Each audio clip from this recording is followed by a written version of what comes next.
When I think of wilderness in New Jersey, for me, forests are the first places to come to mind. The deep pines in the south, the wooded mountains up north, at least for me, that's what I associate most with the so-called great outdoors. The mixture of dense forests and tranquil clearings are a fairly common sight here in New Jersey, and I thought they'd make a great stepping stone to our next episode. Today, let's meet the Forest and Grasslands Pokémon of the Enjey region.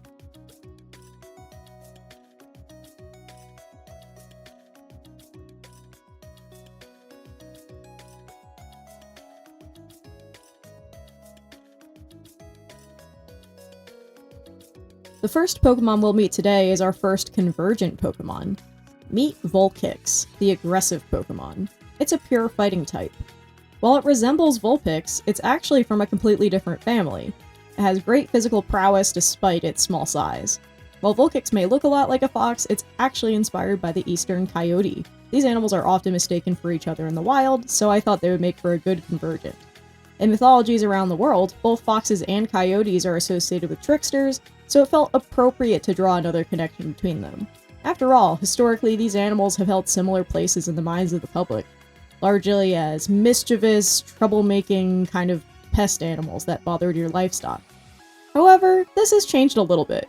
While foxes are now well beloved by many people, the majority of folks still dislike coyotes and see them as pests. I wanted to represent that scrappier element associated with coyotes in Vulpix, and its seemingly antagonistic nature with its evolution too. I changed up the curl on its head to look like a fist to match its fighting type. Vulpix is derived from Vulpix, of course, as well as Kix, to reflect its more combative, fighting type nature. When exposed to a Duskstone, Vulpix evolves into Malign-Tails. It's a fighting and dark type Pokemon. Unlike its look-alike Ninetales, Malign-Tails is excellent at close quarters combat. It gathers a gang of Vulpix and outnumbers weaker foes. Despite the name and negative connotations used as inspiration, I actually don't see coyotes as pests myself. I just see them as regular old wild animals that deserve our respect as much as the more popular ones.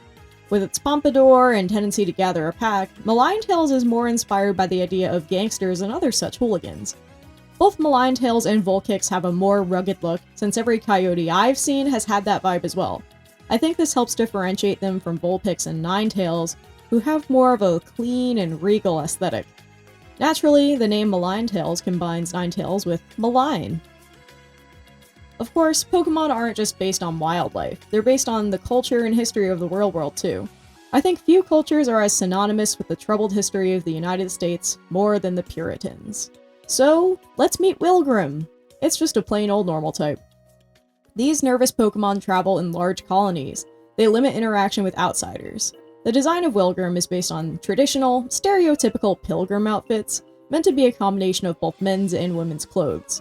It's also partly inspired by poppets, a tool in witchcraft. If you're familiar with the idea of a voodoo doll, you're familiar with poppets. They're very similar tools, just used in practices that aren't voodoo.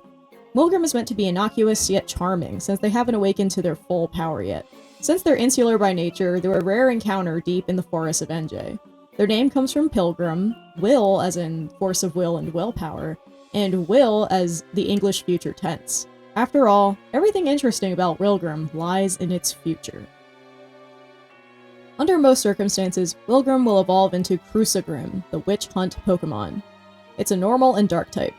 Crucigrim drive outsiders away from their colony, using violent force generously. They hold a particular disdain for Exilgrim. We'll talk about Exilgrim later, but for now, let's focus on Crucigrim. While its previous form Wilgrim is like the cartoon ideal of the Pilgrims, Crucigrim reflects their more malicious, violent nature seen in real history. Anyone familiar with US history is likely familiar with the Salem witch trials, which, well, if you're not familiar, the Salem witch trials serve as a microcosm for the issues plaguing Puritan society, the urge to antagonize and prove yourself superior to those around you, and using religion as a weapon to kill. And that's just the violence they showed among themselves, not even touching the way they treated the native people upon their arrival. As visually iconic as Puritans and Pilgrims are in the United States, they also reflect the stained origins of the country. Of course, as a Pokemon, Crucigrim isn't quite as diabolical as a real-life Puritan. I think from a world-building perspective, they're just a highly insular and territorial species. Crucigrim's name comes from pilgrim, crusade, and crucifixion. However, Crucigrim isn't the only evolution available to Wilgrim. If taught a Psychic, Fairy, or Fire-type move, Wilgrim will instead evolve into Exilgrim, the Burning Witch Pokémon. It's a normal and Fire type. After learning forbidden techniques, it evolved. Its cries are heard at night, deep in the woods. It is hated by its former colony members. Obviously, while Crucigrim was inspired by the perpetrators of the infamous witch trials, Exilgrim is instead inspired by its victims. The challenge of turning something as horrible as death by fire into a Pokémon was, well, it was weird. But I think I landed on something pretty cool. In fact, I think Exilgrim might be one of my favorite designs so far. Its pose is meant to land somewhere between a poppet, a crucifix, someone burned at the stake, and a dance. Indeed, that is a strange mishmash of inspirations. Despite the horrible tragedy of the witch trials, there are some people in the United States who have found power in relating to the victims. For those people, the witch trial victims are almost like martyrs. I'm not here to comment on the ethics of that. It's not like my own ancestors have been in the United States long enough to have any in relation to those events. But it's interesting to think that those victims were once executed and seen as outsiders, and are now seen as almost like heroes for some people in the present day. Exilgrim's evolution method is inspired by the practice of actually learning witchcraft. While the victims of the witch hunts were likely not witches at all, I know that I am. I thought the combination of psychic, fairy, and fire types reflected the various aspects of witchcraft. The connection to nature, the connection to the arcane, and the connection to power. Seriously, these three Pokemon are totally loaded with meaning and symbolism. I think I managed to convey those ideas through their fairly simple designs well, and they're definitely a personal favorite of mine for the region. Let's move on to something a little more lighthearted. You know what's a great North American animal that reflects historical culture? Llamas. Let's meet Lamapi, the fluffy calf Pokemon. It's just a normal type. This fluffy Pokemon is willing to make friends with just about anybody. It loves to snuggle those it trusts. Llamas are a classic domestic animal from South America, and while New Jersey is certainly far away from there, I'm taking influence from the Americas and American history as a whole for this Pokedex. Plus, it's thought that the wild ancestors of llamas came from North America anyway. One of the chief features of a llama is their wool. Their thick coat makes excellent material in crafting clothing, rugs, and more. In some ways, Lamapi is like the Wooloo of the Enjey region. Lamapi's name comes from both llama and happy. With a little training, Lamapi evolves into Urkulama, the steel wool Pokemon. It's a normal and steel type. This Pokemon's incredibly thick fur shines with many colors. It uses that armor-like fur to defend other Pokemon.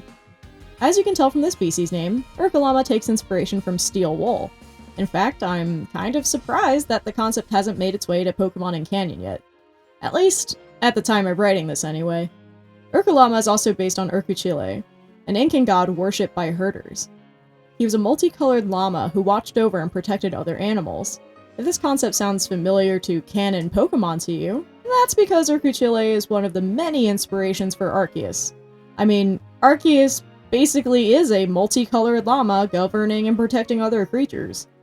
Of course, Urkulama is a much more worldly counterpart. Llamas are actually protectors of other animals in real life. Due to their large size, they're excellent at deterring predation from wild animals, and are often assigned to protect herds of sheep, alpacas, and even other llamas. The multicolored coat of Urkulama isn't just a translation of Urkuchile's coat. It's also inspired by titanium-treated metals, which often have an iridescent quality. I collect a lot of rocks, and titanium quartz is one of the most visually striking things I've ever seen. I imagine that Urkulama's coat is just as reflective and shiny. Urkulama's name comes from llama and Urkuchile. Our next Pokemon is also based on an American mammal. Unlike llamas, though, the species these guys are based on is no longer around. Let's meet Schlub, the shrubbery Pokemon. It's a grass and normal type. It moves very slowly to conserve the energy it gathers from photosynthesis. It basks in warm sunlight. You might be thinking, hey, wait, a sloth? The sloths are still around. And you'd be right, there are still sloths in the world, and they're largely found in South America. However, Schlub and its evolved form are actually based on a specific sloth in particular. The Megatherium, a giant sloth once found in North America. Extinct species make for a very interesting inspiration for Pokemon designs, and I came to associate Megatherium with the Great Plains and grasslands as a whole. So that's how Schlub came to be.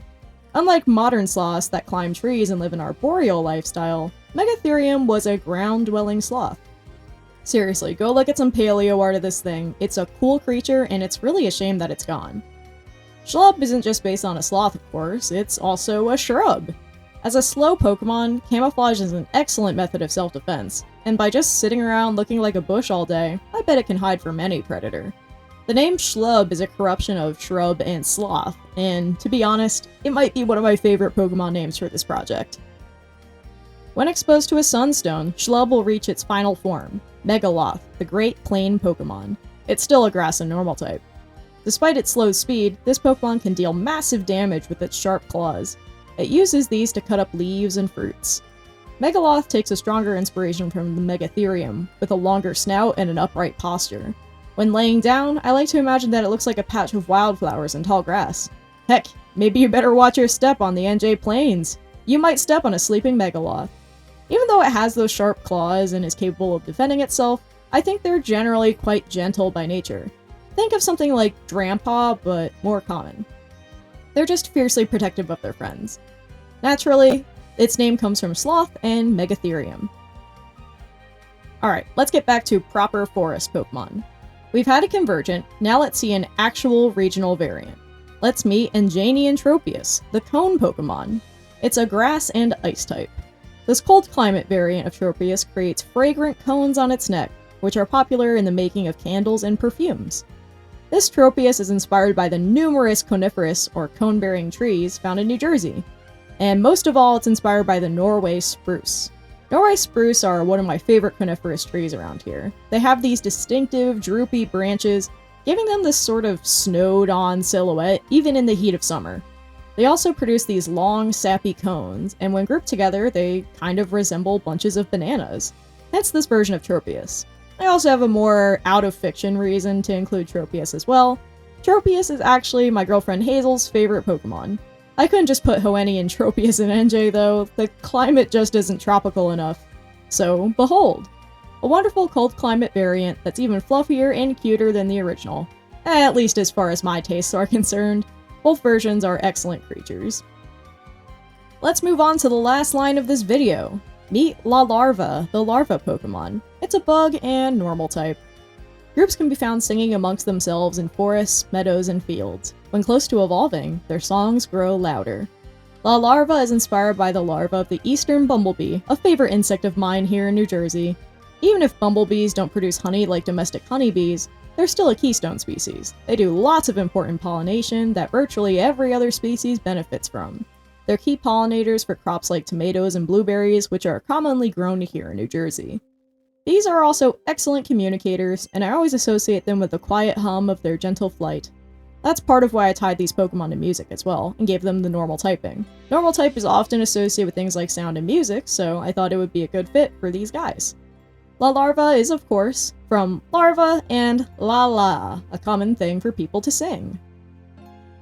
La Larva evolves into Buzzy Bee, the humming bee Pokemon. It can travel far distances and still return to its hive without issue. The tones of their beating wings can soothe even the most anxious mind. My goal was to incorporate what I think is a bumblebee's cutest feature into this design. Their plump, round bodies. While we do have a few bee Pokemon at this point, none of them are really plump the way bumblebees are. That extra fluff is helpful for pollinating as well, giving them a little more surface area to pick up pollen and really get lost in the sauce. The antenna and legs of Buzzy Bee are also meant to resemble quarter notes, and the pattern on its face is a whole note, further enhancing the musical theme. In addition to singing, Buzzy Bee produces music with its wings while in flight, like how real-world bees actually buzz around. And of course, the biggest reason for a bee to be based on music, Flight of the Bumblebee by Nikolai Rimsky-Korsakov. Even if you don't know it by name, I'm sure you've heard this famous tune and its stream of continuous, buzzing notes. The song reflects the fast-paced diligence of these wonderful insects. Buzzy Bee comes from buzz, bee, and busybody, to reflect their ever-moving and sometimes intrusive nature. After all, bugs do have a tendency to show up anywhere, even in places you might not expect or want them. With that, we've officially met the Forest and Grassland Pokémon of the Enjey region. I thought this was an interesting mix of Pokémon with a lot of variation on their inspirations and themes, so it's fun to get to talk about all of them. Would any of these Pokémon make it to your Enjey team? Let me know in the comments below, I'd love to hear. If you'd like to support me, consider checking out my Ko-fi page. You can follow me there for blog updates on my various creative projects, support me monthly to get behind-the-scenes content, or even commission me to draw your own Fakemon if you're working on a similar project. Any support means the world, and I really appreciate it. I also have a Kickstarter project launching this June, Volume 2 of the Mothman Pride stickers. Last year, I ran a successful Kickstarter campaign featuring these Mothman Pride designs. I've revamped them, I've redesigned them, and I have even more rewards available, and I'm just really excited to run a project like this again. So if you're interested in supporting me and getting some physical merch to boot, I recommend following this project so you don't miss the launch on June 1st. Next month, we will meet the Cave and Mountain Pokémon of Enjey, so I really hope you're looking forward to that. There are some pretty interesting ones in that batch. In the meantime, why don't you guys go out there and make some art?